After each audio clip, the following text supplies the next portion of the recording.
It was just before dawn on a Saturday in Denver, Colorado, July 4th, 2020. The kind of quiet morning that smells like stale beer from last night's get-togethers and promises a hot, sunny holiday weekend. The 1500 block of Oneida Street looked like any other peaceful American neighborhood. A few parked cars, well-kept lawns, and a 3-story brick apartment building where, presumably, everyone was still asleep, dreaming of barbecues and fireworks. But this morning, the quiet wouldn't last. At about 3:45 a.m., the peace was shattered, not by a bang, but by the flashing, silent light of emergency services. Paramedics and police vehicles pulling up to the curb. The first responders went quickly into an apartment on the 3rd floor. They were responding to an emergency call, details of which haven't been released, but what they found inside was far from a standard medical emergency. It was a scene of chaos and profound violence. Inside, the atmosphere was heavy and thick with the metallic smell of blood. In a bedroom, they found the body of a woman. She was in her bed, but she wasn't just injured. She was gone. The medical personnel quickly determined there was nothing they could do. She was lying in a large, dark pool of blood. The initial shock, the first officers on scene later reported, was the sheer brutality of it. She had suffered multiple sharp force injuries to her neck. It wasn't a single injury. It was a brutal, sustained attack. How does a seemingly routine home become the stage for such a brutal, intimate crime? Who was this woman, and why did her life have to end in such a violent, terrifying way? The ordinary setting of that Denver morning was now a crime scene, a place of secrets and silence, where the biggest question looming over everyone was, simply, why? If you're new here, hit the subscribe button. We dive deep into the stories that make us pause and ask questions. The woman found in that bed on the 4th of July, 2020, was identified as Ariana Wolk. She was 40 years old. Ariana had a quiet life in Denver, seemingly far removed from the dramatic headlines that would soon follow her death. She was a single mother to one son, who a family member described as the joy of her life. Her world revolved around her son and navigating life with personal struggles, including a battle with alcohol addiction.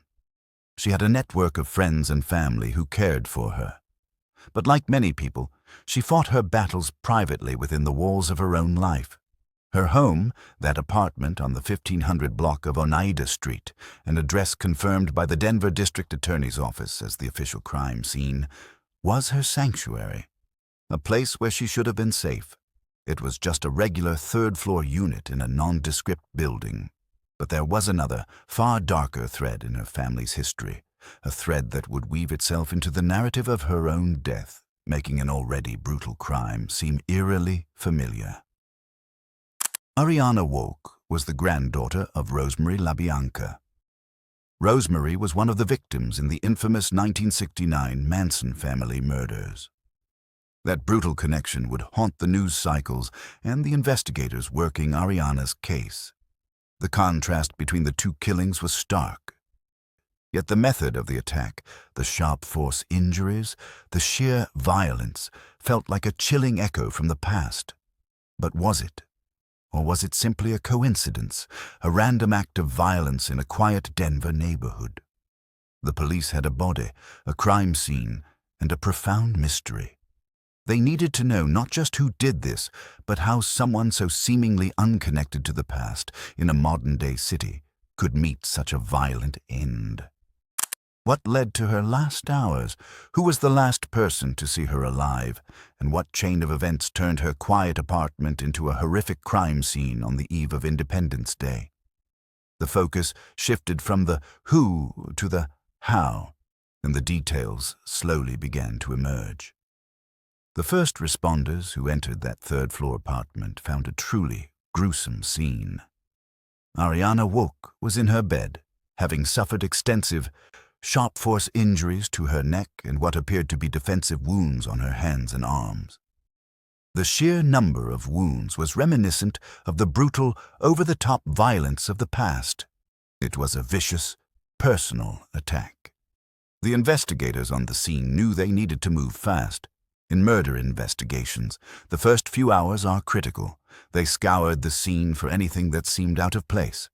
There was blood everywhere, evidence of a struggle, but they needed something concrete to point them toward a suspect, and then they found it.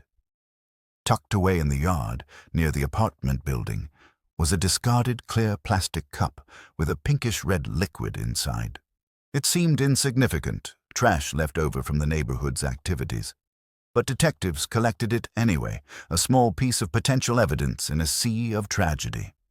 They sent the cup to the lab for fingerprint analysis. The results came back quickly. The fingerprints on that cup were a match. They belonged to a 24-year-old man named Jose Sandoval-Romero. Suddenly, they had a name, a real lead. But they needed more. They needed to place him at the scene with Ariana at the time of the murder. The next piece of the puzzle came from surveillance footage gathered from around the area. The cameras told the story that no witness could. The video clearly showed Jose Sandoval-Romero and Ariana Wolk together outside her apartment the night of the murder, just hours before the police were called. They were together, walking, seemingly without incident, right up to the door of her home. The video confirmed he was the last person to see her alive. He was there. The ordinary cup in the yard and the silent, unblinking eye of the security camera had given the police their prime suspect. But these discoveries only raised more profound questions. Who was this man, Jose Sandoval-Romero? Was he a friend, a stranger, or something more? And why was he there with Ariana just before she was brutally murdered in her own bed? The picture was starting to form, but the motive remained a dark mystery. The man identified by those fingerprints was Jose Sandoval-Romero. He was 24 years old at the time of the incident in 2020. With the surveillance footage placing him at the scene with Ariana, investigators now had a face and a name to connect to the horrific crime. The timeline became critical. The murder is believed to have occurred in the late hours of July 3rd or early in the morning of July 4th. Once police had their suspect identified, the search began. They didn't have to look far, but he wasn't sitting at home waiting for them. Sandoval-Romero had fled the Denver area and made his way about an hour south to Colorado Springs. It was there, on July 7th, just 4 days after Ariana was killed, that police located and arrested him. He was taken into custody without incident. During interviews with law enforcement, the situation escalated from a suspicion to a confession. Investigators reported that Jose Sandoval-Romero admitted to his actions. He told police he had stabbed Ariana Wolk. He also admitted to discarding his bloody clothes and fleeing the scene, attempting to cover his tracks and escape the consequences of his actions. The arrest and confession provided a massive breakthrough in the case. But while they knew who did it, the why remained stubbornly out of reach. How did the 24-year-old man link up with Ariana Wolk? What was their relationship? These questions remained unanswered. The arrest warrant described the pair as acquaintances. Something happened in that apartment between the moment they were captured on surveillance video, seemingly walking without a care in the world, and the moment the crime occurred. What was the catalyst? What changed in those final hours? The answers were unclear. With the suspect in custody and a confession secured, the focus of the investigation shifted to understanding the interaction that led to such a tragic outcome. The affidavit provided some clarity on their movements leading up to the murder. Surveillance footage and other evidence gathered by investigators showed Jose Sandoval-Romero and Ariana at the intersection of East Colfax and Monaco on the evening of July 3rd. From there, they made their way back to her home. They weren't strangers at that moment, but it also didn't appear to be a long-standing, deep relationship. Neighbors and acquaintances provided some context to the situation. One neighbor, whose name was withheld, told police that Sandoval-Romero had been living out of his car nearby. Other reports from friends suggested that Ariana, in her struggle with alcohol addiction, would sometimes invite random people, including those who appeared transient, back to her apartment. This painted a picture of two individuals in vulnerable states. Ariana, battling her personal demons, and Sandoval-Romero, without a stable place to live. It was a combination of circumstances that created a potentially volatile situation. The police had evidence of their recent contact, testimony about their individual situations, and the chilling confession of the crime itself. They had a suspect, and they had a method, but they were still missing the most crucial part, the definitive motive. Why did this man, who was invited into her home, brutally stab her multiple times? There was no public declaration of a fight, no evidence of a clear, single reason for the explosive violence. The pieces of the puzzle suggested a tragic confluence of circumstances, but the actual trigger for the murder remained a dark, unspoken mystery. The motive was somewhere in the silence of that apartment on the 4th of July. The crime scene itself, in that quiet third-floor apartment, offered a gruesome timeline of the event. It wasn't just blood confined to the bedroom where Ariana was found. The affidavit described a chaotic scene that had spilled into other areas of her small home. There was blood in the kitchen, on the floor, and in the living room. It told the story of movement, perhaps a struggle that began in one place and ended in the bedroom. Detectives found a significant piece of evidence that gave a clue to the cleanup attempt. A folding knife was found in the kitchen sink. This likely was the murder weapon, discarded and perhaps quickly rinsed in a futile attempt to remove evidence. The fact that the weapon was found in the sink, far from the bedroom, supported the idea that the killer took a moment after the attack to try and cover his tracks. Notably, no weapon was found near Ariana's body in the bedroom. This suggested the killer had control of the weapon and moved it intentionally after the attack.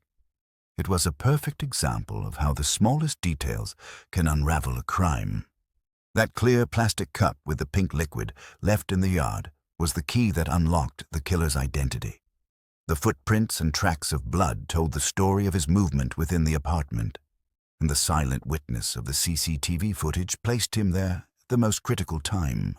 These were all ordinary, everyday items or occurrences that became absolutely critical pieces of evidence, weaving together a narrative of the killer's actions. The presence of blood in multiple rooms and the discarding of the weapon in the sink raises a question about the nature of the crime.